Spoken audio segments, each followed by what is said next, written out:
E dando continuidade, como vocês podem ver, estou com roupinha diferente, portanto, em lugar diferente, e essa aula está sendo gravada diretamente de Manaus. Então, se tivermos alguma intercorrência aí no meio, problemas técnicos, vamos avaliar, certo? Então vamos lá, vamos falar um pouquinho agora que a gente já conhece todo esse processo de compra, já falamos um pouco sobre as oportunidades de economia quando fazemos compras ex-works.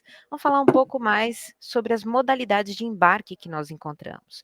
E vamos começar pela mais doída delas, que é a importação aérea. E a gente fala, né, que são as mais doídas, mas na verdade muitas vezes não existem alternativas melhores do que o transporte aéreo para determinados produtos e para determinadas necessidades. Então, custo-benefício vai depender muito da sua efetiva necessidade e a configuração da tua carga.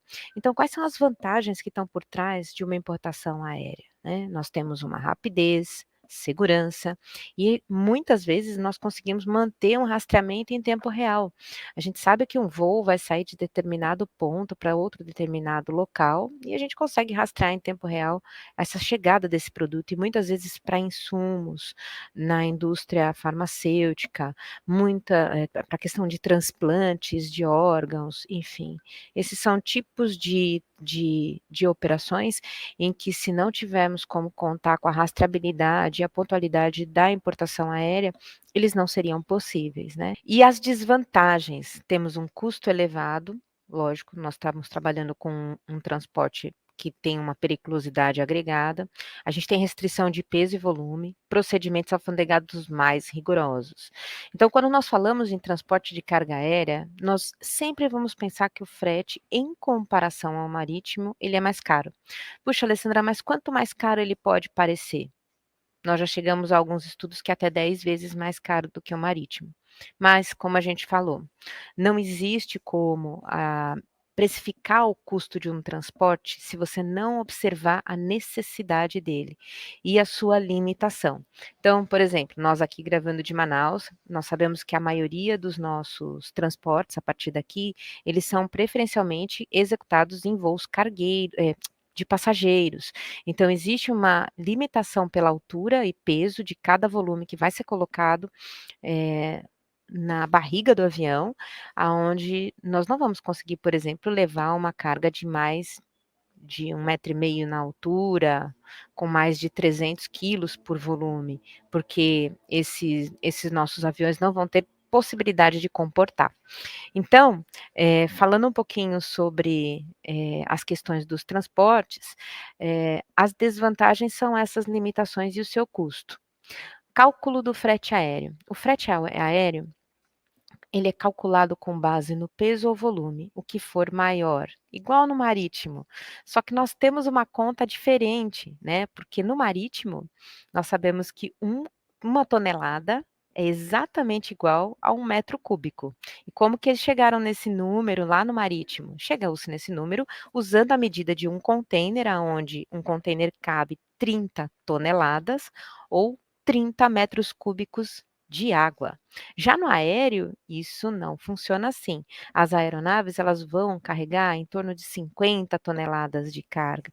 E quanto vai representar em termos de volume isso dentro da aeronave? Então, existe um cálculo que nós chegamos, que ele é multiplicado entre comprimento, largura e altura dos volumes em centímetros, e esse comprimento, largura e altura, nós devemos dividi-lo por 6.000, que é o número de quanto cabe em volume em 1 decímetro cúbico. E aí nós teremos o peso em quilogramas relativo à metragem cúbica, aos centímetros cúbicos que caberão dentro dessa quantidade de carga a ser transportada. Depois eu passo para vocês uma formulazinha, a gente pode deixar no link desse episódio, para que vocês tenham como calcular isso de forma bem rápida e assertiva e saber o peso, o volume, a dimensão de cada um dos seus volumes que devem ser considerados para vocês terem a comparação da quantidade cúbica ou da quantidade em peso que você vai conseguir carregar dentro do avião e como que você vai calcular isso, vai ficar mais simples. E vamos falar um pouquinho também das etapas da importação marítima, né. Opa, da importação aérea. E a gente está falando tanto de marítimo que o aéreo vem de segundo plano, né, mas ele é super importante tal e como. A importação aérea, ela vai depender de uma linha de tempo muito bem estipulada daquilo que você precisa carregar, até onde você precisa entregar. Então, para essa etapa ser muito bem feita e concluída, o que que nós temos que observar? Quais são as companhias aéreas disponíveis do ponto A ao ponto B? Aonde começa a nossa responsabilidade, e aqui vai de novo a provocação para a gente sempre controlar a coleta do produto ou o recebimento desse produto já desembaraçado no local, combinado com o fornecedor na hora de embarcar, para que a gente consiga, cumprir com os prazos do veículo transportador, que no caso vai ser uma companhia aérea. Então, sabendo essa linha do tempo e esses agentes com quem nós vamos estar trabalhando, a cadeia logística a partir do momento do recebimento do produto, nós vamos conseguir melhor contratar o nosso transporte aéreo, tá.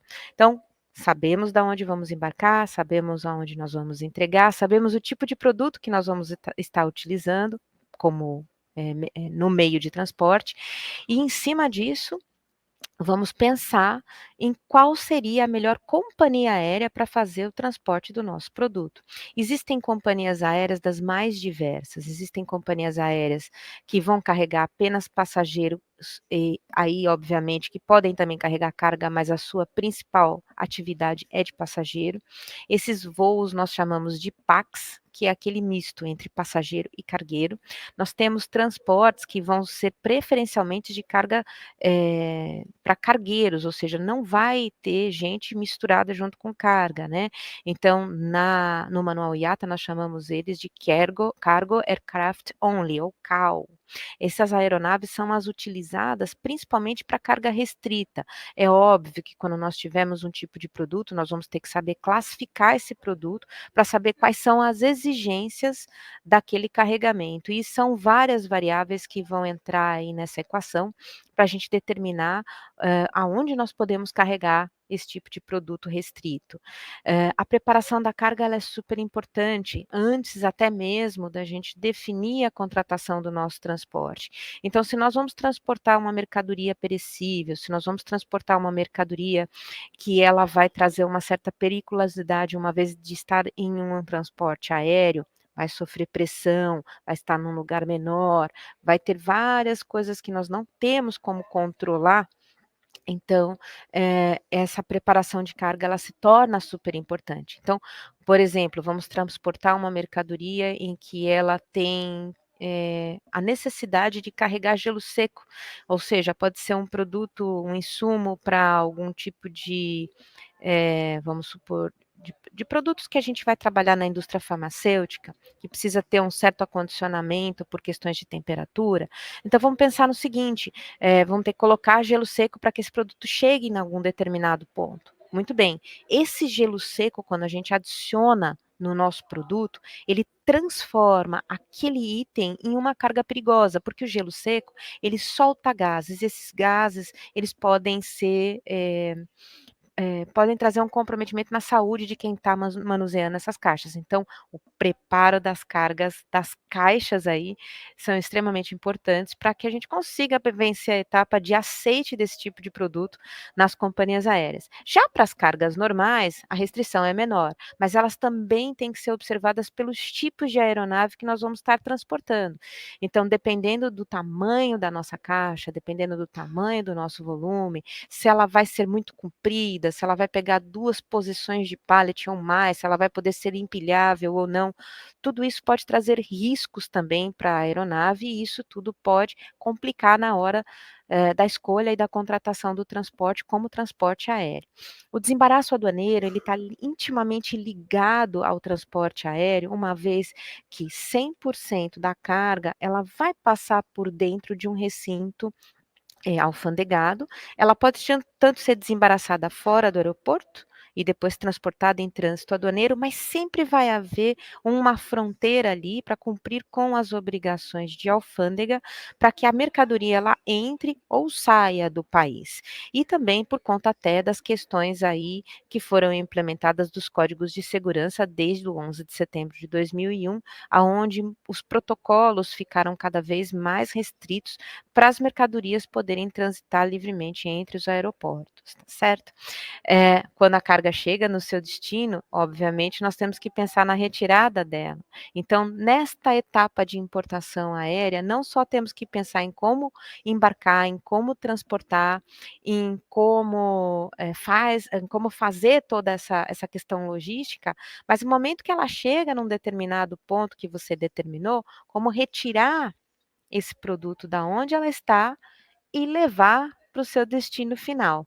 Então, a partir do momento em que você determina a forma da contratação do transporte, o preparo dessa carga, se preocupa com o desembaraço aduaneiro na origem e no destino, você então pode passar para a etapa que é a retirada desse produto. Mais uma vez, lembrando não somente que você está trazendo uma carga, mas o tipo de produto vai determinar a sua preparação, o seu desembaraço e o meio de transporte, tanto na chegada desse aeroporto de embarque, como na chegada do aeroporto de destino, e aí o seu manuseio até o destino final. São muitas nuances num transporte aéreo, é um meio de transporte extremamente restritivo por questões de segurança, tanto da tripulação que está levando esse produto, como eventualmente passageiros que podem estar agregados aos transportes aonde vão mercadorias junto. Então é sempre importante consultar um profissional habilitado que saiba trabalhar com carga aérea e tenha autorização do IATA, que é o órgão que regulamenta toda a segurança do espaço aéreo de todos os agentes que trabalham dentro desse segmento. Quando a gente fala de agentes que trabalham no segmento, nós estamos falando de uma companhia aérea, de um aeroporto, de uma empresa que produz embalagens homologadas para transporte de material perigoso ou classificado, que nós chamamos, pelas Nações Unidas, e também pelos agentes de carga, que devem ser habilitados como agentes IATA para fazer o manuseio da sua carga. Lembrando, no transporte aéreo, além de nós trabalharmos com insumos de alto valor agregado, nós também podemos estar falando aí de insumos ou de itens que não dá nem para mensurar o valor deles, como vidas, né? Nós trabalhamos aí com o transporte de animais vivos,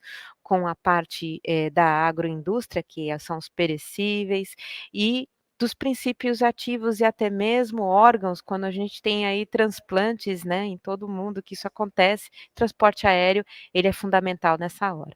Mas não deixe de considerar o seu transporte aéreo também para peças e itens em que são de pequena monta ou que são menores do que 1 metro cúbico e que na conta geral, na hora que você faz a análise dos custos de uma importação aérea versus uma importação marítima, podem ser ali equiparados ou podem ser até mais econômicos do que se você trazer ele dentro de um transporte marítimo. Fica a dica aí para você falar com mais especialistas nessa área, ok?